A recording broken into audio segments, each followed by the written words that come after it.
Great Britain's Charlie Hatton won the men's mountain bike downhill title in the shadow of Ben Nevis on Saturday evening courtesy of a slim 0.6-second margin of victory over Austrian rival Andreas Kolb. Fellow Brit Laurie Greenland completed the podium as the home crowd went wild, while French world champion Loïc Bruni finished fourth after a disappointing day in the saddle. Charlie Hatton claimed gold for Britain in the men's mountain bike downhill at the UCI Cycling World Championships on Saturday following a near-perfect descent in treacherous conditions in the shadow of Ben Nevis.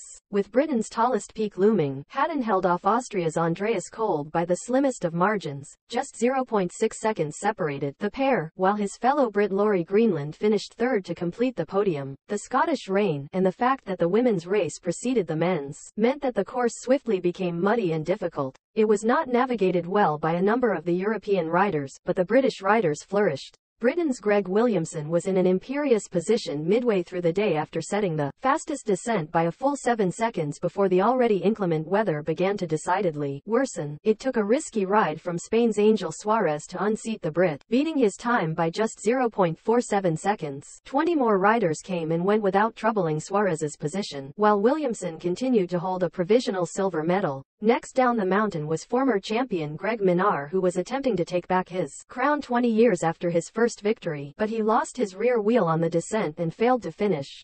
Matt Walker, another Brit who won the UCI Junior downhill event on this same course in 2017, was next but suffered a bad crash and also failed to finish. Over an hour after taking the lead, Suarez was finally beaten when Hatton blazed down the course to overtake the Spaniard by 2.4 seconds. Hatton had a nervous wait though, as 11 more riders were yet to come. As each tried and failed to beat Hatton's time, the cameras showed the mud-flecked Brit waiting for his moment. The weather and the difficult conditions continued to bedevil the riders as Jordan Williams, Bernard Kerr and Thibaut Deprella fell while Finn Isles suffered a flat front tire. Greenland was next down and finished faster than all but Hatton, giving Britain a provisional 1-2 finish. That only lasted 3 minutes though, as Kolb swept down the hill to push Greenland into third. When Australian Troy Brosnan's gallant attempt to break into the top 3 left him just outside the podium places, Hatton was guaranteed a medal of some kind. A year after France's historic 1-2-3 finish on the podium in Les Gets, France, champion Bruni and bronze medalist Loris Vergier remained to menace Hatton. Bruni could only manage 4th place, and when Vergier finished 6th, Hatton could celebrate. GB medal rush at Cycling World Championships continues. Tidball fulfills a dream inspired by Hoy and Wiggins after stunning gold. France's Julie Begot produces stunning ride to win the women's junior road race. Shortly afterwards, Hatton gave a delighted interview. He said, "It was absolutely crazy.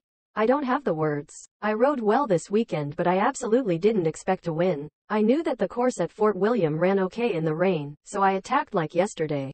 In the woods, I realized that the mud wasn't so deep so I could keep to my lines. My run was really good. In the hot seat I couldn't believe that everyone finished behind me.